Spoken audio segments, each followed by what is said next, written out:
बोलो जयकारा बोल मेरे श्री गुरु महाराज की जय।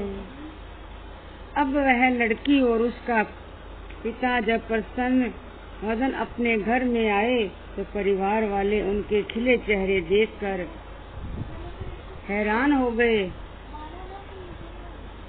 लड़की के पिता ने आकर पूछा, क्या आपने पूर्णिमा के उपलक्ष्य में पूजा पाठ कर लिया है, खाना खा लिया है? यदि नहीं तो जल्दी करो, खाना खाओ, शुगर मिल हमारे पास ही है। लड़की के गुरुजी ने मुझे भक्त जी का कहा और जिस कार्य की मुझे आशा नहीं थी उस सब कार्य को पूर्ण करते हुए वह जल्दी ही वहां से चले गए।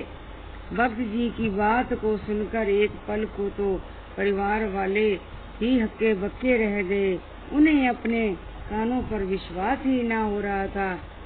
भक्तानी कहने लगी, शेष वृतांत तो हम बाद में पूछेंगे, पहले आप भी तो खाना खा लो। उसने उत्तर दिया, अब बस आप खाना खाओ, मैं अपना आगे का प्रोग्राम बतलाता हूँ।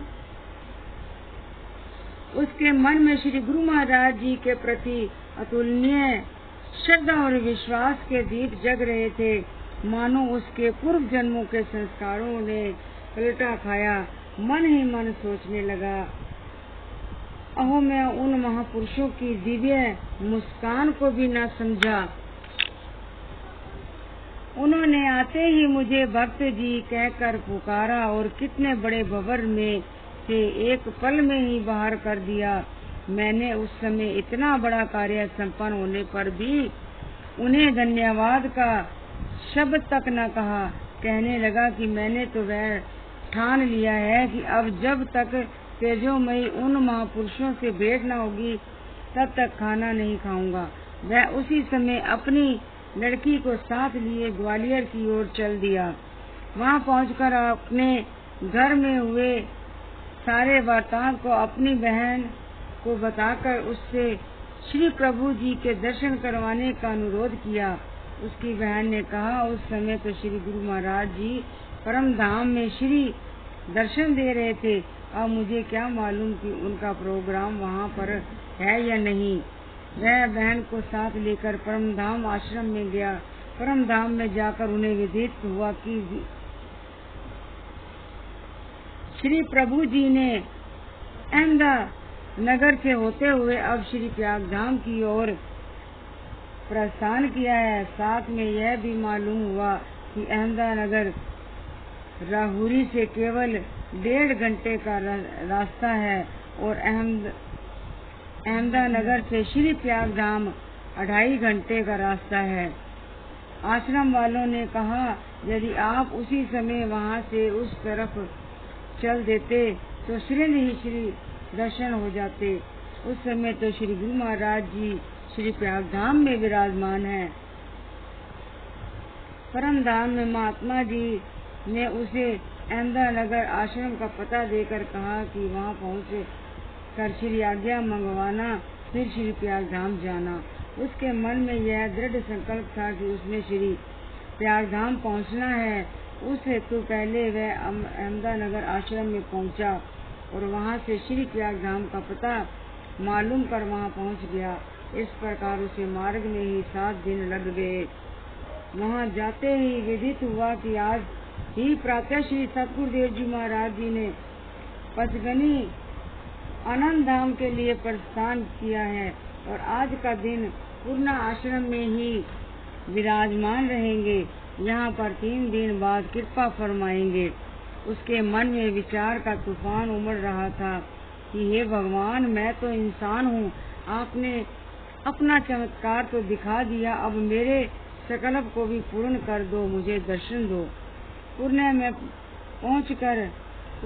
पहुंचकर महाप्रभु जी ने 2 घंटे बाद फरमाया, महात्मा जी, हमारा श्री प्रयागधाम में बहुत जरूरी काम है, इसलिए अभी अभी वहाँ चलो।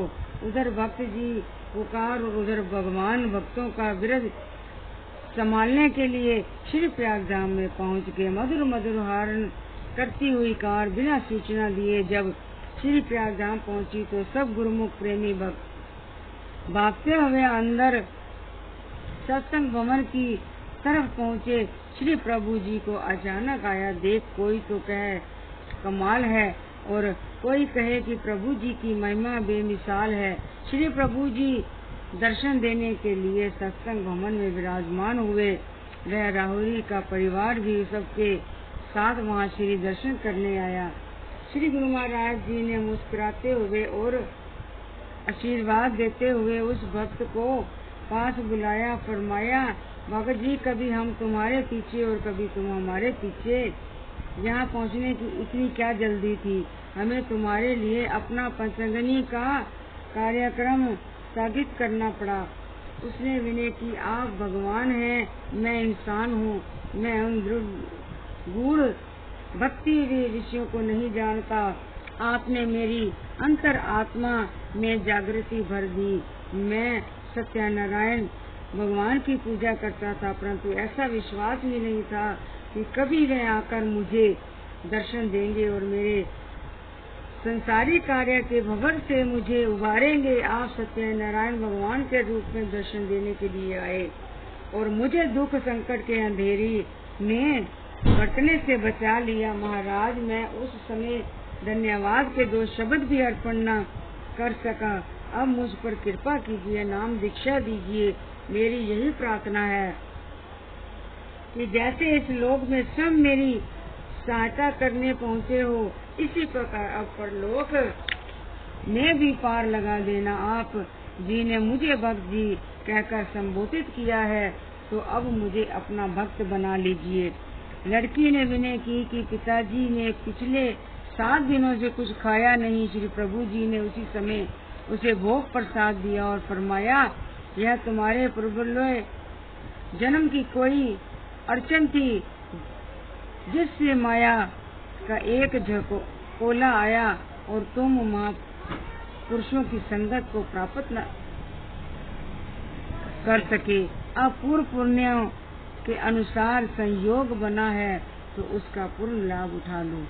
भक्त भजन सुमरन सेवा सत्संग करते हुए जन्म को साकारत कर लो। उसी समय सारे परिवार ने श्री प्रभु जी से नामदान लिया और अहमदनगर के आश्रम से नाता जोड़कर उनसे अपने घर में सत्संग करवाने लगे।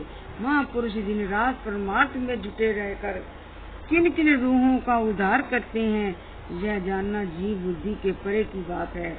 सत्पुरुषों की महिमा का वर्णन करते हुए संत दरिया साहिब मारवाड़ वाले फरमाते हैं, गुरु आए धन गरज कर अंतर कृपा उपाय, तपना से शीतल किया सोता लिया जगाए।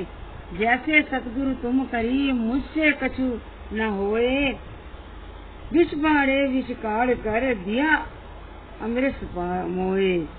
अर्थात श्री सतगुरुदेव जी ने असीम कृपा करते हुए मेघ की ठंडी फुहारों के सदृश अंतरात्मा में वशिष्ठ की विषय विकारों की झुलसाती तपन को शीतल कर दिया। अज्ञानता की गहरी नींद में सोए हुए जीव के अंतर हृदय में ज्ञान की ज्योत प्रज्वलित कर जागृत प्रदान की। सतगुरु की दयालुता और कृपालुता का प्रमाण अन्यंत्र नहीं मिल सकता, जो कि जीव की आंतरिक काया पलट देते हैं। इस परोपकार के उपलक्ष्य में जीव कुछ भी लेने के समर्थ नहीं। विकारों के विषय को मानव तन से निकाल कर नाम रूपी अमृत प्रदान कर आत्म रूप से भरपूर कर दिया है। दिल्ली शहर में रहने वाला एक गुरुमुख परिवार कई वर्षों से श्री चरणों से जुड़ा हुआ था और प्रत्येक पूर्व पर नियमित रूप से श्री दर्शन करने श्री आनंदपुर भी आया करता था। किसी कारणवश घर के प्रमुख भक्त की बुद्धि भ्रमित हो जाने से उन्होंने श्री आनंदपुर जाना छोड़ दिया, जबकि उनकी सबसे छोटी बेटी हरदम एक ही लगन लगाए रखती थी कि मुझे श्री दर्शनों पर ले चलो। श्री व्यास पूजा का पर्व आया। छोटी बेटी घर में बने मंदिर में बैठकर श्री आरती पूजा कर रही थी। माँ के मंदिर में प्रवेश करते ही वह वहाँ बड़े हुए सोफे की ओर इशारा करके जोर जोर से रोने लगी। उसको यूं रोता हुआ देखकर माँ घबरा गई और पूछने लगी कि वह क्यों रो रही है। बेटी ने पुरने सोफे की ओर संकेत करते हुए कहा कि देखो, सोफे पर श्री गुरु महाराज जी विराजमान हैं, हमें घर बैठे ही दर्शन देने आए हैं। माँ को लगा कि कई दिन से इसने श्री आनंदपुर की रटन लगा रखी है, इसलिए भावुकता में बहकर यह ऐसी बातें कर रही है। वह जाकर रसोई में काम करने लगी। दोपहर को जब भक्त जी ने घर प्रवेश किया तो उन्हें भी सामने सोफे पर विराजमान श्री सतगुरुदेव जी महाराज जी के साक्षात श्री दर्शन हुए। प्रेमाश्रु बहाते हुए वह जोर जोर से जयकारे लगाने लगे। उन्हें ऐसा करता देख पत्नी ने चकित होकर पूछा कि उन्हें क्या हो गया है। भक्त जी ने कहा कि श्री गुरु महाराज जी सम्मुख विराजमान है, क्या तुम्हें दर्शन नहीं हो रहे? अब तो वह बुरी तरह से सक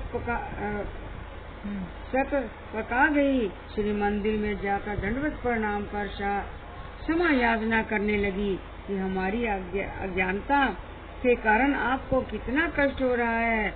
हम मार्ग भटक गए थे, परंतु आपकी दयालुता की कोई सीमा नहीं। स्वयं घर में पधार कर श्री दर्शन दे रहे हैं। गुरुवाणी में भी वर्णन आता है, भूले कौगुरी मार्ग पाइया अवर त्यागी हरि भक्ति लाया।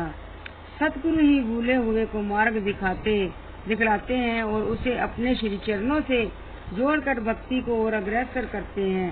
कुछ ही दिन पश्चात वह सारा परिवार श्री दर्शन हेतु श्री आनंदपुर पहुंच गया। जब वह श्री चरणों में उपस्थित हुए तो महाप्रभु जी ने मुस्कुराते हुए फरमाया कि आप